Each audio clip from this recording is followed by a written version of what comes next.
we are pushing for the accreditation of vloggers to be invited to some of the briefings, especially those conducted by the President.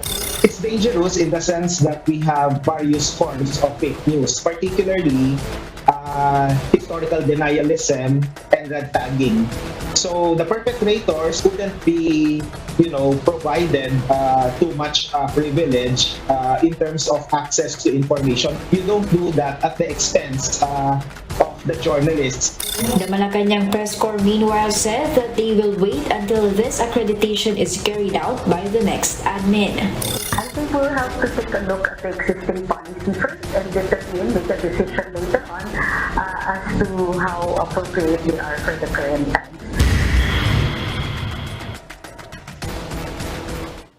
Accrediting vloggers to cover Malacanang seems to be one of the priorities of incoming PCOO Secretary Attorney Trixie Angeles Cruz. The proposal, however, is drawing criticisms from media practitioners and even from a former palace spokesperson. What happens to the Malacanang Press Corps if this proposal pushes through? We discuss in this episode of The Chiefs.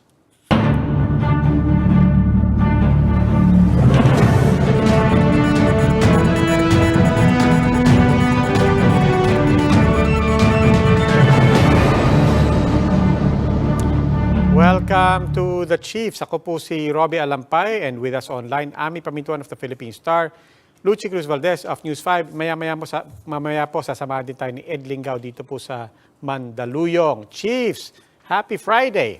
Happy Friday! Hello! Happy weekend! Happy weekend. Wala si Ed. Usually si Ed ang bumabati sa atin ng happy weekend. I know. Monday pa lang. For him. Monday pa lang, happy weekend na si Ed. Pero Tami, anong balita?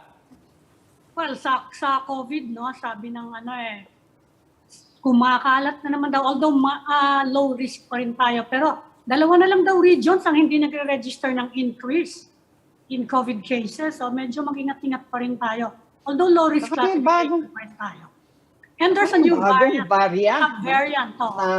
BA4 pa yun. Pagpuan sa dalawang Pinoy. Who never left the country, apparently. Yes. So, mukhang dito na kuha. No?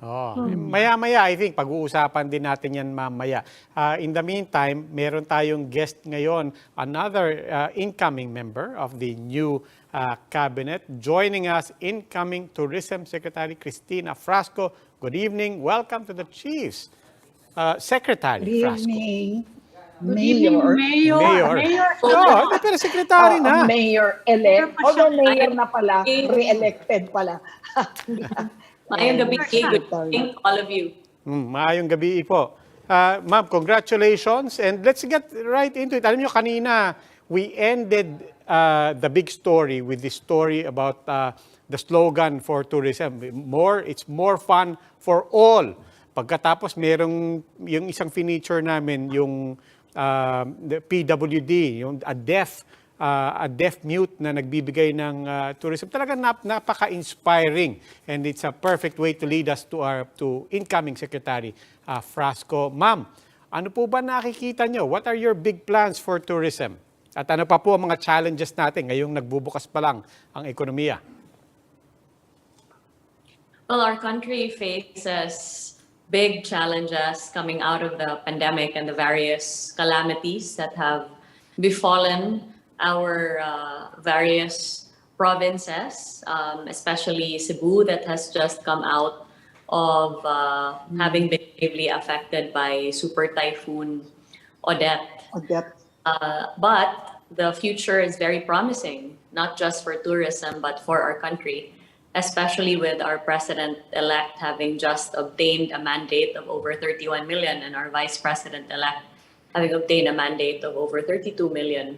In other words, there is a very, very strong confidence from the people of the Philippines for this administration to lead our country to new heights. It's an honor for me to have been entrusted with the role of Secretary of Department of Tourism, and judging by the utterances of the President-elect to me when he offered the post of DOT Secretary, tourism looks quite promising, considering that he views this industry to be one of the major pillars of the economic recovery of the Philippines.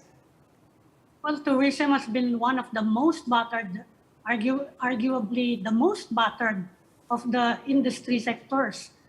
Do you have any priority measures that you intend to pursue to promote tourism?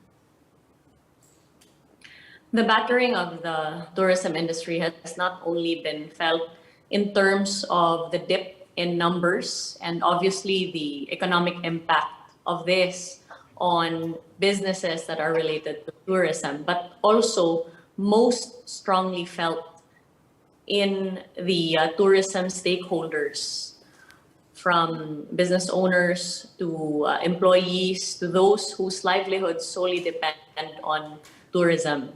And so what I've realized from a local governance perspective is really the importance of having the hand of government extend to those whose livelihoods were affected by the pandemic and various calamities, and to provide social protections for tourism workers. We've also seen from here, at the very least in Cebu, the importance of a tourism infrastructure and ensure that the tourist experience is comprehensive in the sense that from the time that a person arrives at the destination, or rather at the point of entry, until the time that the tourist arrives at the point of destination, that there is least convenience. And that's really where the improvement of physical infrastructure is very, very important, as well as the convenience of coming to the Philippines or going around the Philippines. And I believe that that's where the introduction of digital infrastructure is also very important to provide innovations as far as the tourism industry is concerned. We are a country that is blessed with a wealth of natural resources. And certainly, I commend the efforts that have been made to promote our tourist sites in the Philippines. But at the same time, there's also a lot of room to grow as far as shedding light on lesser known tourist destinations and expanding economic opportunities, not only to the well-known sites, but also to the lesser known ones, and thereby expanding livelihood and business opportunities to those that may not necessarily have been given these opportunities in the past. How essential do you think the government's policy on the alert levels and the health protocols arising from the COVID pandemic challenges affect your programs as far as recovering and reviving the tourism industry, which was one of the growth areas of because you can craft a policy on a national level, but the matter of implementation is a whole other question altogether. And I've seen that as a mayor who has had to receive national policies and face the actual burdens of implementation on the ground. We recognize the importance of giving value to health protocols, as we understand that the intention of this is to safeguard life. But at the same time, these health protocols must also take into consideration the necessity of the protection of livelihood. And so a balance has to be struck between the protection of life and the protection of livelihood. And that can only be struck if there is very close coordination between the national government that provides the policy and the local government that implements the policy. From my experience as mayor, as president of the League of Municipalities of the Philippines, and vice president of the National League, as far as the Visayas is concerned, it's difficult to implement policies. So what are the gaps? Yeah, where do you local yes. food? Yeah, where do you see the gaps existing? Well, I think that prior coordination with local government units is very important, considering that the tourist sites in the Philippines are within the jurisdiction of LGUs anyway. So these LGUs are the ones that regulate from a business permitting standpoint, and they are also the ones that regulate from a peace and order standpoint. And there has to be some rationalization of national policies to inject the opinions as well as the experience of those that are actually on the ground and those that are in the local government. And I believe that this is totally achievable, considering that the president-elect himself has a very vast local governance background and has a soft heart for LGUs. And I believe that this local government perspective is what I will bring to the Department of Tourism. And I'm hopeful that with this LGU perspective, we can introduce more innovations, sustainable programs, as well as addressing of gaps that are still with the need for improving infrastructure as far as ease of travel is concerned. You Mayor, mentioned the can't need help to. but, You mentioned. sorry, Robbie, Go ahead, go I'll ahead. just follow through. Are you referring, because now I remember how Cebu was one of those that kind of like didn't move in step with the national government as far as the implementation of health protocols were concerned. So, it just brought me to my mind, what you were saying about coordination. Are you saying that local governments should have more leeway in terms of deciding whether health protocols should be implemented wherever within their territory? And how do you do that actually? How do you come to a point of coordination, especially as far as tourism is concerned? I don't think that there necessarily has to be any conflict between local government units and the national government, because it's very clear under the local government code that to begin with, local government units are imbued with autonomy. But at the same time, there is the necessity and the mandate of prior coordination between national government agencies and local government units. And therefore, the gap can be filled by a simple prior coordination before the finalization and before the finalization of policies for implementation. So I really don't think that there needs to be any conflict. Rather, there are a lot of opportunities for coordination as far as national and local are concerned. Nabanggit niyo po kanina yung that balance, and you also mentioned the balance between protecting the health of the people and then on the other hand trying to revive livelihoods, bring back jobs and the economy. And you also mentioned it's difficult. In fact, it's always been a moving target. But right now, are you happy with the pace by which we're starting to reopen the economy? Do you feel that we could be a little bit more aggressive, or should we be a little bit more conservative?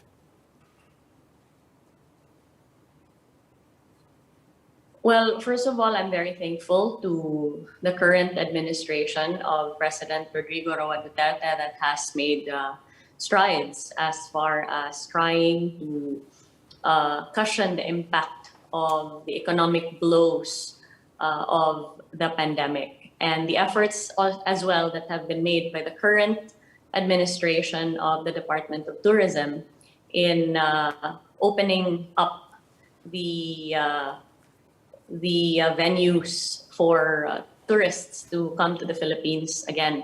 But for those that have suffered for far too long under the ravages of the pandemic as far as loss of income is concerned, I'm sure that the pace for them might have room for improvement. And that is why I feel that there is a lot of optimism with this new administration because not only does it intend to continue the good things that have been accomplished by the Duterte administration, but to introduce as well measures by which more livelihood opportunities can be revived at a sooner time. Of course, with consideration still for the fluidity of the virus itself, in the sense that it seems to mutate every now and then.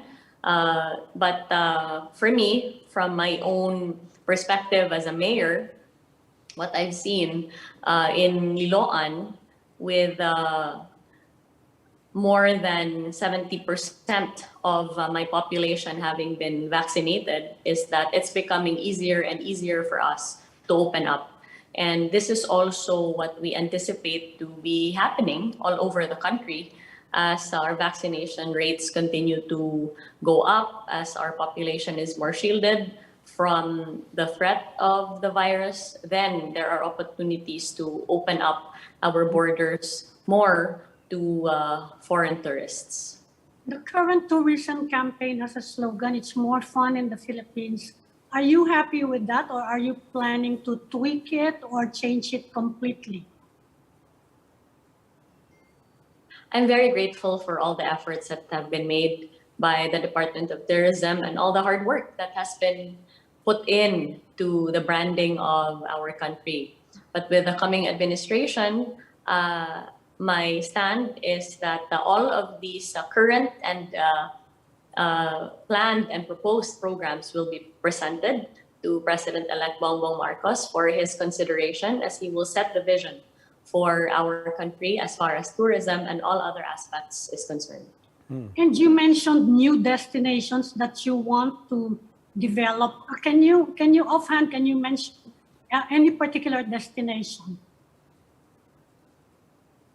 Our country is blessed with a wealth of islands, provinces, cities, and municipalities that are yet undiscovered to majority of tourists. And this includes, for example, in Cebu, the Camotes Islands that has the most pristine beaches.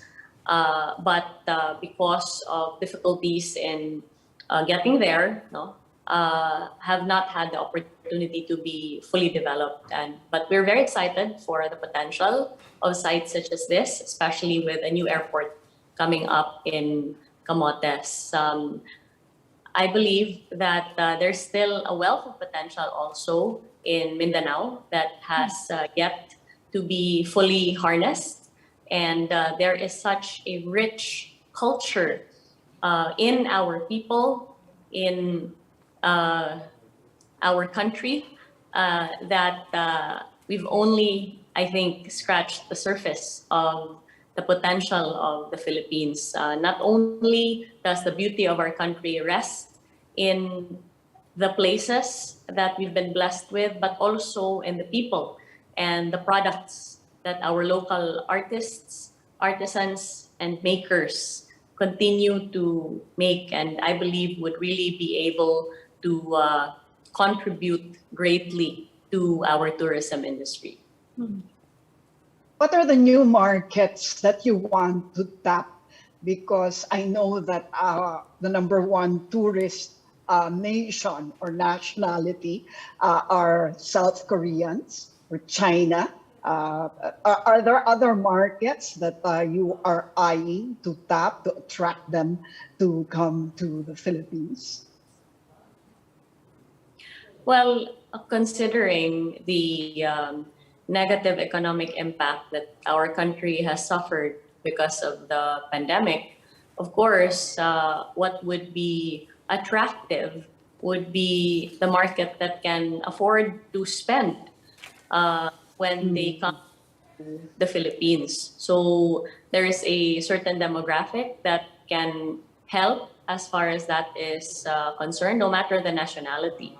And so it's also really a matter of what kind of attractions are you putting out and what kind of tourists are you attracting.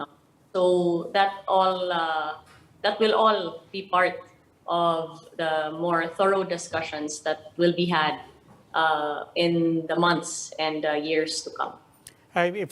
Speaking of particular sectors, over the past administrations, there's been a lot of talk as well about things like medical tourism.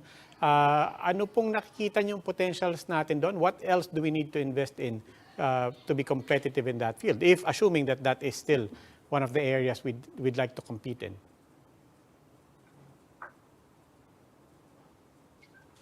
Well, of course, some improvement needs to be done first and foremost as far as the provision of basic health services. Before we can talk about medical tourism, we have to address the improvement of the provision of basic health services in our local government units all over the country. If you go to places like Singapore, that's very well known for the quality of their healthcare system. That has only added to the attraction of visiting Singapore precisely because they have world-class facilities as far as healthcare is concerned. So here in the Philippines, before having, I think, very lofty ideals as far as medical tourism is concerned, we need to take a serious look at the quality of the healthcare systems all over the country. Also because we want to be able to give tourists the assurance that when they visit our and should any untoward happen, that they will be well taken care of. How about food tourism? Because Berna Puyat is big on food tourism, although merong controversy over the food gathering that was sponsored before, no? And you know, Cebu has fantastic food and famous for a lot of, you know, karkar, lechon. Do you have any particular plans for that? Are you planning to promote siguro Ilocos Bagnet, for example, or stuff like that? Thank you for that question. As I mentioned earlier, our country is blessed not only with tourist sites, but also with the talent of our people and just the amazing quality of our products, and that includes our food. Definitely, food tourism is something that should be given priority and much attention so that the experience of tourists when they come to the Philippines is multisensory. That can satisfy not only their eyes, but also their stomachs, their senses. And that can only come if you're also able to provide food that's very distinct to the region that you're visiting. I'd also like to emphasize the importance of not just focusing on foreign tourism, but also domestic tourism. As a matter of fact, here in Cebu, what really helped our local resorts and hotels was our own population availing of their services when things started to open up. So I think it's also very, very important to look at the potential of the domestic market being able to sustain the tourism in provinces, cities, and municipalities, because we've seen as well the improvement in the economic status of local tourists, that they can now afford to go around either in their own province or in other places in the Philippines. So the approach cannot singularly be to focus on foreign tourists, but also to further develop domestic tourism. Seth, paano yung Siargao? I mean, it was one of the most devastated by Odette, no? And I'm not sure that it's so far back from what it was before the typhoon. And daming sira doon. Are there any specific plans for Siargao, considering that it was already globally known as a primary spot, at least for surfers, no? But in general for tourists, beach lovers? Yes, it's most unfortunate what happened to Siargao as a result of Super Typhoon Odette. But as far as I'm aware, the president-elect, no, immediately after the typhoon, actually personally ensured that the assistance would be given to Siargao, and those efforts were clearly noticed by the residents there. And so I'm confident that the revival of Siargao as a tourist destination will definitely be one of the priorities of the administration of the president-elect. And I fully agree that Siargao should be given an opportunity to rise again from what it has suffered and to give the residents of Siargao the livelihood, to give back to them the livelihood that they have lost as a result of the calamity. Ma'am, beyond the recovery and rehabilitation of specific places, I think you made a very good point kanina. No? Before we advertise that we'll take care of other people, we have to take care of ourselves first. I mean, we are our best advertisement. But that applies as well to the entire nation, di ba? We advertise, come here, but then every year, people see that we struggle through every disaster, every calamity, floods, typhoons.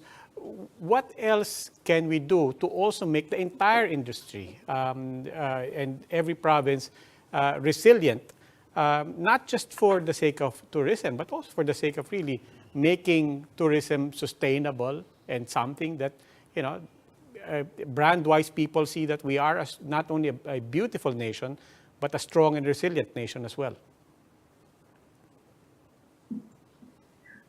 I don't pretend to have the expertise of knowledge on how to make the entire country resilient, but I can only speak to the experience that I've had as a mayor of Liloan up until this point. Notwithstanding the pandemic, Liloan was awarded by the Department of Trade and Industry as the most competitive municipality in resilience, or the most resilient municipality in the Philippines for 2 years. And what we did in Liloan is really to make sure that we're able to study the pillars of livability, to first ensure that we heavily invest in public infrastructure so that there is ease of travel and there is an assurance towards our people that they will be able to get from point A to point B with ease. Second, to make sure that we provide social protections for our people, to give livelihood and financial assistance when needed, medical assistance when necessary, and to always ensure that the hand of government is there to help them when they are in need. Third, to make sure that the business and the economic climate is always open to investors and to the continuation of those that have already invested. And that can only be there and that can only continue to thrive if you have a very strong peace and order situation and if you are able to establish integrity in local governance. So we've tried to make sure that our peace and order situation in Liloan is always one of our top priorities. And in fact, Liloan was awarded the #1 police station in the province of Cebu this quarter.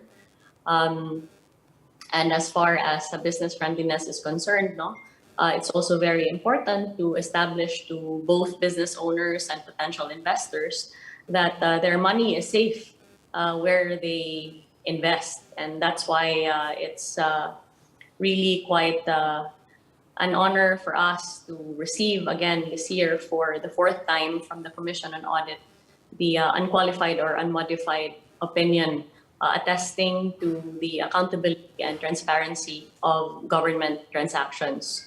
So I believe that in studying these pillars of livability, it is possible to build resilience, not only in the local government unit, but also in the population. All in all, ensuring that when crisis comes, government is there to help the population stand and to help the population survive the difficulties of our time. And I really hope to be able to bring the local government experience that I've had to the Department of Tourism and to fully support the administration of President-elect Marcos, who views tourism as a major pillar for the revitalization of our economy. Well, speaking of peace and order, you think there's a chance that we might develop the potential of conflict areas like Tawi-Tawi, for example, or maybe not Sulu, but maybe Basilan. They have excellent coffee. They have wonderful beach, not beaches, but diving areas. You think that's possible at this point? I think it is very possible as long as there is, again, close coordination with the local government unit and a productive partnership with the national government as far as addressing the root causes of a lack of peace and order. We must remember that it is not fair to write off certain areas simply because of unfortunate incidents that have happened in the past committed by certain elements of society.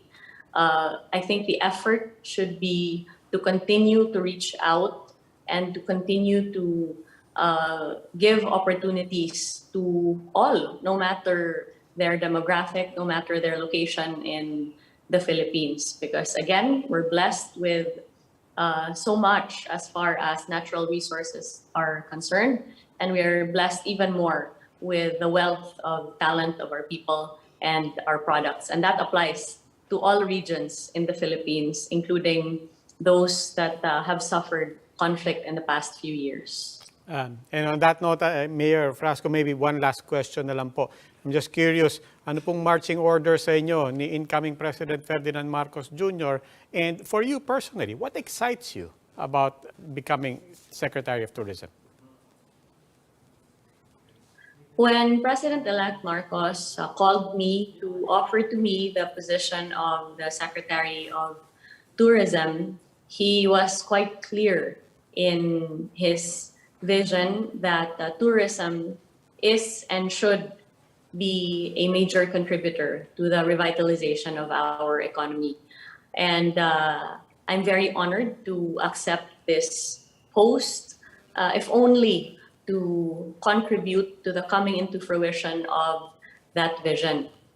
I believe that post-pandemic, there is a wealth of opportunity that our country has as far as recovery is concerned, because this pandemic may have happened to us and calamities may have befallen us, but that has certainly not dampened the strength of spirit of the Filipino people, nor has it reduced the potential for tourism growth in our country. And I think, and I believe that harnessed the right way with proper coordination with local government units, proper consensus building and consultation with our tourism stakeholders, and firm focus on the development of our strengths as a nation, then I think that our country is very well poised to really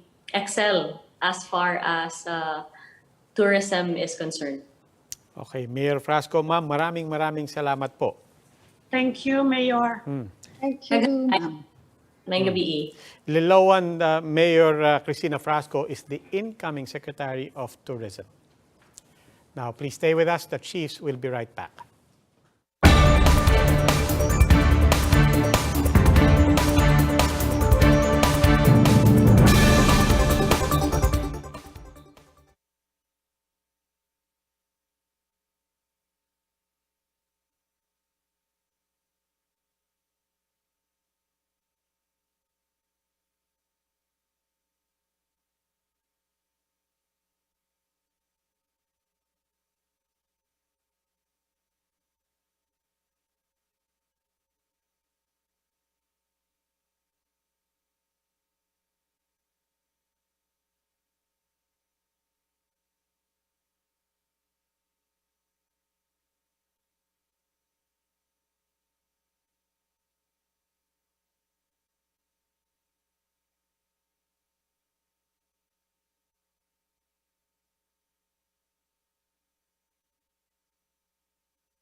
Welcome back, the Chiefs here on One News.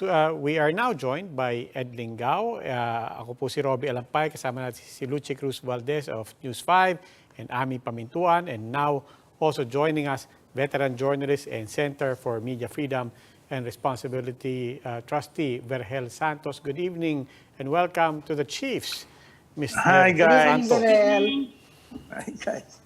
Dini, sir. Ed, ikaw na mag-umpisa Yes, dito. sir. Yes, sir. Sir, of course, a lot of controversy over a proposal to bring in vloggers into Malacanang. But let me reframe the question a different way. Should we limit who gets to cover the president only to professional reporters or journalists? Yes, only to professional reporters and journalists. You don't want to blur the distinction between non-journalists and journalists, or between journalists and pseudo-journalists. I mean, you don't want to blur the distinction, because if you did, you'll be confusing everything and you'd be sending very dangerous signals to audiences. So necessarily only professional journalists, no bloggers. Because bloggers are, yes, they're not trained to do the job in the first place, and anyone can be a blogger. Yes, sir. Yeah. But sir, let me be the devil's advocate here. Isn't it possible as well for a vlogger or a blogger to practice journalistic principles in the same way that some journalists don't practice good journalism? Oh yes, it is possible, but still it is not possible for a blogger, because he operates as an individual to be in the same rigorous situation as a professional journalist. Because a journalist is not only responsible for what he does or writes, or in any case propagates. His whole team, his whole organization is responsible, because his work or her work is passed through layer upon layer of checks to ensure that what is put out is truthful, fair, and lacking in malice. I mean, those are very basic points. That's why journalists are trained in certain disciplines and skills. Bloggers are not. Bloggers only get on a soapbox and starts mouthing off anything. I mean, that's a very grave difference. Well, let me, again, I'll carry on. I'll take the side of Ed here as devil's advocate. Diba? I think we're also, to a large extent, I think everybody understands how we start off defining bloggers. But what if it was not an individual? What if it was just a group of people and he said, I don't want to be part of a big media company. I want to practice journalism. We want to be independent. We're setting up our own group. We're just a 3-man, 4-man operation. There's an editor. We go through the process. But we're bloggers, essentially, in the sense that we're independent. We are not tied to any commercial interest. We don't even make any money. We're doing this out of the goodness of our hearts. These are not journalists. I mean, these are not professional journalists. These are advocates, you know. And journalists are not supposed to be advocates, you know. Again, there is a distinction between journalism and advocacy. When you start harping on something and repeating something, you become an advocate. You, as a journalist, you only tell it once. Those are, again, two different things: advocating and journalism. Advocacy and journalism, those are two different things. Again, I cannot quite understand how 3 or 4 people making up a team being able to practice decent journalism. I mean, it has nothing to do with skills. It has nothing to do with understanding the disciplines. It has to do with manpower. I mean, you need people to check for what do you check for in journalism? You check for truthfulness. You check for clarity of thought. You check for absence of malice, fairness. You check for hierarchy of sourcing. You check for, not to mention, you check for grammar and usage and such other things. I mean, I cannot imagine 3 or 4 people doing that. Vergel, you think the fact that we are having this conversation highlights the lack of understanding of people about the nature of journalism. And do you think there's a need to explain more to people? Kung Yes, anong especially kayang now. role? Yes. Yeah, kung ano yung role na Yeah, yun. I agree with you completely. I mean, and not only Yes. that. But how I do we think- go about it? I think these are very dangerous times. Yes. When you start blurring the distinction between journalism and pseudo-journalism, which blogging is, by the way, the next step is to drown out legitimate journalists, you know, by bloggers. So then how do you do that? It is simply, you know how many bloggers there are around, you know? They certainly outnumber us. And all you need to do is give them, put them in a vantage situation, such as the incoming press secretary is trying to do. She is, by the way, it is useful to know that the incoming press secretary is a blogger herself and has never been a journalist, so far as I know. Anyway. But what can so- be done? What can be done to You know, promote I- understanding Yes. of what journalism is about? I think the first thing that should be done is for journalists to draw the line between us and them. The legitimate journalists and the illegitimate journalists, you know. I don't care if, so long as you are part of an organization that is governed by the universal rules of the practice, that's fine. I mean, but let's draw the line. And then after that, let us retrain ourselves. Let us adapt ourselves to the new times. And the new times consist mainly in a technology that favor fake journalists more than the legitimate ones. This is, how do you do it? You become if you happen to be, if more bloggers are allowed in the business than journalists, what happens is that journalists might just lose access. Yes. Or be limited in access to primary sources. And the bloggers might be Doon favored. ako, Verhel, Yan. Mr. Verhel, doon ako, agree sa inyo. Nakakatakot, I have to confess to you, I'm not, naintindihan ko where you're coming from. I think we're all coming from the same side. But I have to confess, I'm not 100% sold that bloggers cannot practice journalism. I think I've seen case studies of small startups, they don't call themselves bloggers, small startups that do wonderful work in many different countries. But I do want to focus on this point of diluting our access to the source, right? Yes. And limiting. Yeah. To which point, what I want to get into is, ano ba yung process? What should be the process for accrediting? I also want to understand how the Malacanang Press Corps works, is set up, their mandate, their recognized authority, if any. How does it work and how should it work when it comes to accrediting? Okay. Alam mo, Robbie, kasi ang accrediting, tradition lang yan eh. Kasi nung araw kasi walang vloggers eh. No? So that it was easy enough in those times to arrange these things. In fact, hindi kayo po pwede lahat. You cannot be accommodated by simple physical limitations. Not everyone can be accommodated. But that's why there is full reporting in certain cases. But just to say, a certain standard should be followed.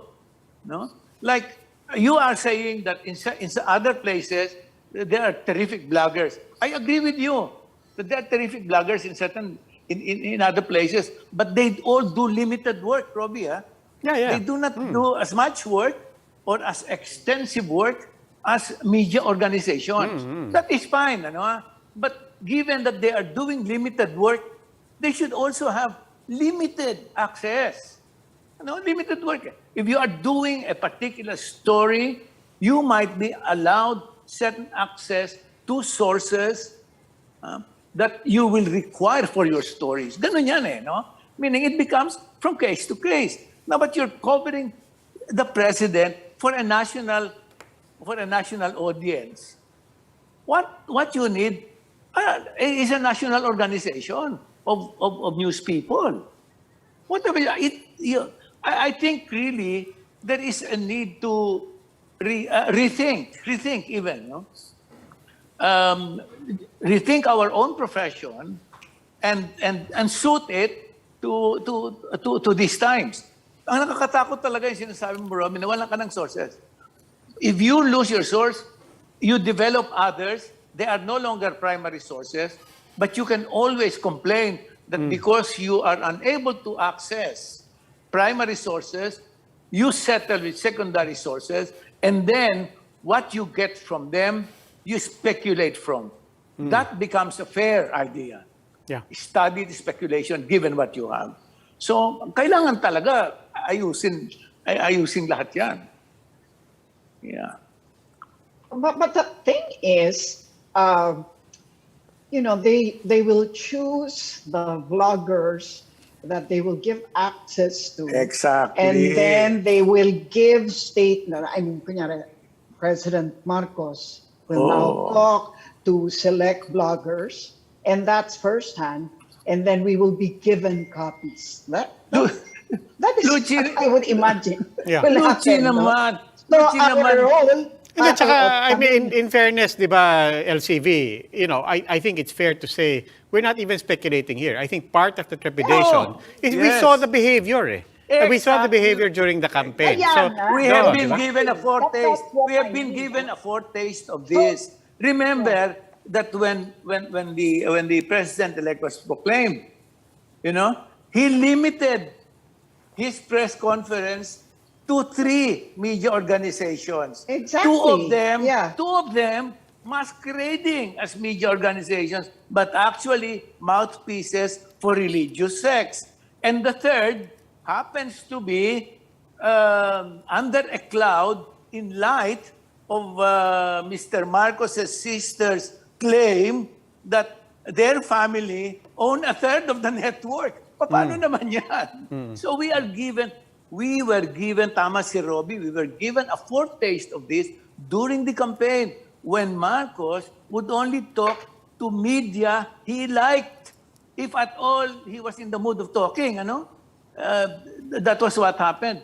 Now, look at him. He appointed a blogger. And are we surprised that she is accrediting fellow bloggers? So, ibig sabihin, nakita na natin ito. Nakita na natin ito. In fact, and we should be doing, this is really, this So the ominous. question nga is, what do we do? Yes. That's the What can be done? question. Diba? First, we come I mean, together. we That's what I'm understand saying. what's happening. We draw the Because- line. We say that bloggers are not journalists.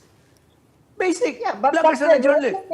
Yeah. the prerogative remains Yeah. with the... Kaya nga yun yung tanong ko di ba? Parang it's the process that I Diba? want to get into. Both on- Yes, it's not okay, okay. something we can Then- demand of the then- president. You tell the press secretary, you do this to us, we will be forced to go to other sources, and work through them, and then we are forcing us into speculations, however studied. You are forcing us to publish, instead of answers, more questions. We are forcing us to report that this government does not want to take our questions, but only take questions from bloggers. And why? Then we can start speculating why. These are reasoned speculation, Robbie. This is journalism. Yeah, but in these times. to be clear, Verhel, what you're saying is the journalists can, and almost inevitably, government will hopefully regret it, right? Hopefully they will regret. Yes. And that's not Yes. saying we wish them ill. We're No, just no, saying no, hopefully no, you not at realize all. the value No, of your no. having access to media. Or as they see the risks. But to Not the only question, that. but to the question of LCV is beyond doing our journalism to the best of our abilities and hopefully making them appreciate or making them regret, what else can we do? Is there such a thing as First, asserting your right? Because sasabihin naman na Yes, malaki yes, niya, yes. look, we did not lock you out. We just let more people in. It was not about excluding you. It was No, about being more inclusive. So No, beyond that, you are playing favorites, and I can argue that. I mean, can we not argue that this government is playing favorite? It can be argued. But another point is that we are being forced to do what we can. We do the best we can with what we have and with what we are dealt. These are the cards dealt us by this government. Now, what can we do with these cards? You know, these are the things that we can do. We are not hoping that that the government. I agree, completely. The hope is not that the government regrets it. The hope is that the government understands the role of the press and press freedom itself, which is built. Press freedom, that principle is built into the mechanisms of democracy. That understands what the press is for. Watchdog for the public, for the powers that, and watchdog on the powers that be for the public. This is what you look at the Constitution. I mean, any lawyer who is not for anyone will tell you that very possibly the highest ranked freedom in the Constitution is press freedom. Why? Because without press freedom, the defining right in a democracy, which is the right to vote, is nothing. Because you will have uninformed, let alone unenlightened vote. This is the idea. I think there is a need for us to look at the democracy deal. This is what democracy is all about. Democracy admits bad press, good press, all sorts of press, but press. Not blogging, and they say, kasi wala pa naman blogging eh. I don't think Malacanang can force bloggers into the Malacanang press corps. I think that's the prerogative of the Malacanang press corps to decide who belongs to the press corps. But on the other hand, I don't think then that the Malacanang press corps can stop Malacanang from inviting certain people, including vloggers, to cover the president once in a while. I mean, we've seen it in the last 6 years. Diba? Certain people have been given access to the president, even sometimes to the exclusion of the press corps. Yeah. Yeah, nangyari na yun eh. Di ba? In fact, to a certain degree, during the last administration, the press has been repressed to a certain degree. We have seen that. We have seen that. In fact, ang naghari after that would be bloggers and trolls eh. That by itself shows you kung saan napunta yung mga legitimate na na mamamahayag eh. Doon pa lang nakita na natin. Ngayon, nililinaw sa atin. Making it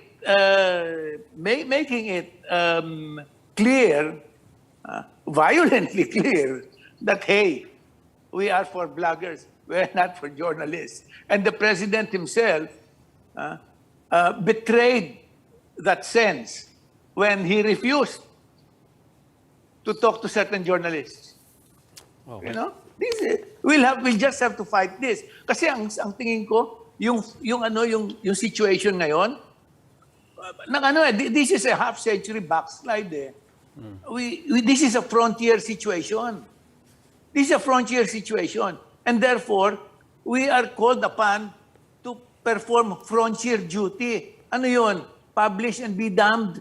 Yun ang labanan ngayon eh. Frontier eh. Yeah. Okay. Well, Vergel Santos has been talking about journalism and freedom and responsibility in our profession and this frontier work for decades. And he's still at it. Maraming salamat. Maraming salamat din. Mukhang kailangan ka pa rin, Vergel. Okay. Wala pang pahinga. Sorry. Thank you, sir.